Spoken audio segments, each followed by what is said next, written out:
can see over the top of his back, those raised areas. So that's the beginning of the irritation. So it starts off kind of like a little scabby bite, and then they start itching it, and it spreads. Yeah. So that's the first inflammatory response. But yeah, if I bathe him today, then it won't get too bad, and because he didn't have a rug on. Full-time job. It's a full-time job. No joke. So yeah, this area is pretty bad. And what, as far as like, what would you're keeping their gut health high and keeping their diet clean? What do you think the best plan of attack or the best solution for that to trial would be? Yeah, well, we need something that has a probiotic effect on the horse's gut. Mine have had probiotics in the past, and they've also had toxin binders. I didn't really find any difference in the toxin binders, but perhaps that's because I'm already feeding a fermented lucerne, Fibre Protect, which is an excellent product. But yeah, anything that's high in omegas is really good for the skin. And then fermented foods and fermented foods, just like yeah. So and then as far as for managing it once it's here, the finding sort of salves and balms to help to cover as a barrier cream. Anything oily. Oily. So particularly the top line of the horse, over the top of the ears, over the top of the neck, and to the tail. You keep covered with anything oily, or there's a whole host of deterrents that you can use. Some of them toxic. Yes. A lot of people use things like Brute, which I don't use. Some people have success with, but I prefer not to use anything chemical. So I mostly go coconut oil, and maybe I've got lemon myrtle in the garden, so I might whiz up some lemon myrtle and maybe some neem oil. You can use a little bit of citronella or whatever, but each horse is a little bit individual. Some horses will react to certain things. You've got to trial it. Anything that creates a little bit of an oily film will help, but obviously something that actually nourishes the skin at the same time is better. Right. Excellent. So, but all these things are about managing a condition that we live with in the northern rivers on a regular basis. It's exciting we're excited to see what hemp can do for horses. I'm excited to see what hemp can do, because I've had good results with linseed, but linseed is difficult. I have a lot of horses here.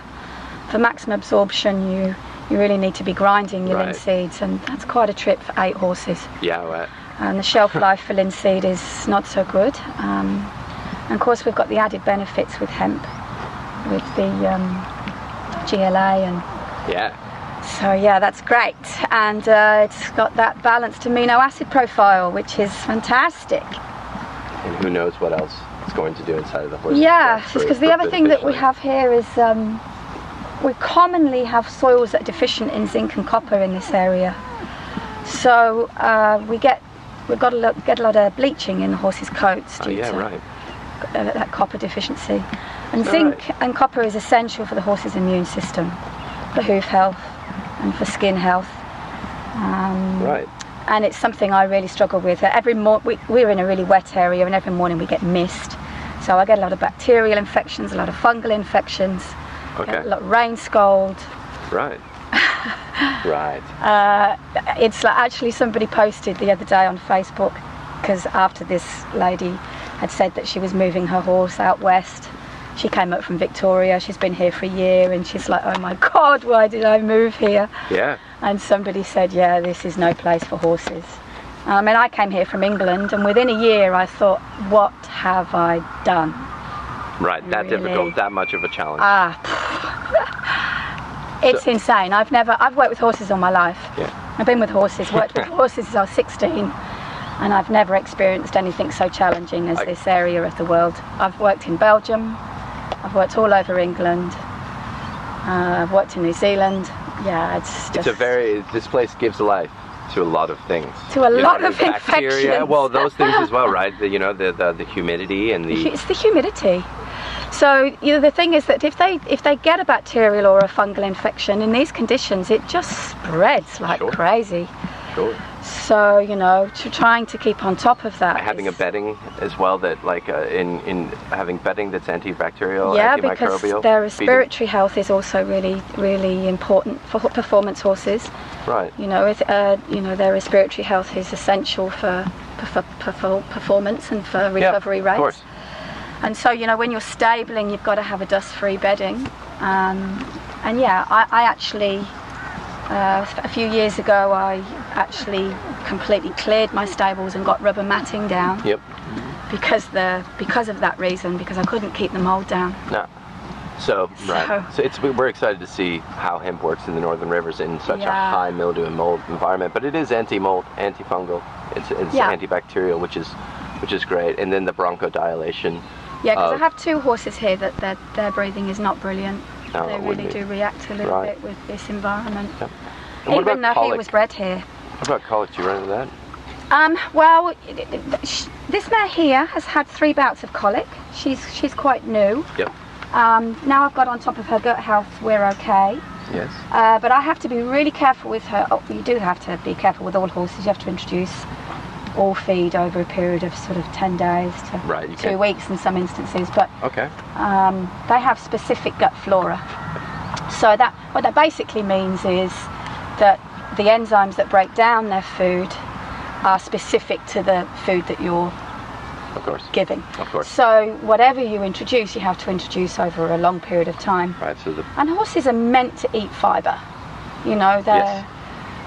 There's all sorts of weird and wonderful foods out there on the market, but basically horses have a stomach the size of a rugby ball, and the minute you look at the size of this horse, is enormous, but they have an incredibly long gut and a really small stomach.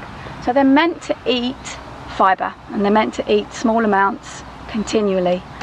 And actually, if they're not grazing or they're not eating fibre in a continuous fashion, it creates an enormous amount of stress on the horse's digestive tract.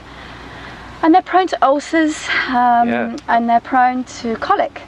And so, keeping their gut healthy is really, really important. Because once your gut starts failing, other things will start showing up in the horse's health as well. Absolutely. Right? It's the same with us. It's a precursor to ill health. No different. Yeah.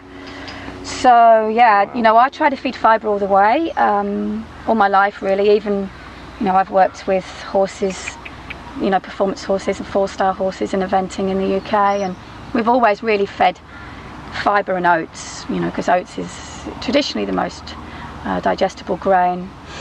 And I avoid foods that are difficult to digest, that are high in starch. Hemp is... No fillers. No fillers. And I also avoid soy. Soy is a really good protein. On paper, it's an excellent protein and matches the horse's needs quite well.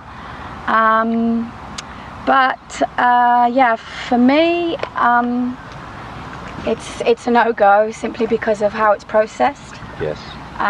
Because of the overspraying of the plant itself, and because of the phytoestrogens, which can cause quite a few problems. And I really saw a problem with one of my mares after feeding soy. She really became incredibly hormonal. Yeah, I've heard that. I've heard a lot of people having hormonal problems and anxiety problems with soy. It just lights them up. So I took her off, and then I spent literally 6 months searching for a product that didn't contain soy, and they are few and far between. And even actually feed manufacturers, there's some really, really good feed manufacturers out there that do, like Pride's for example, that do actually, actually tell you what's in their feed, but they're not obliged to. Yep. So a feed manufacturer can put fillers on the list, and we have no idea what that is.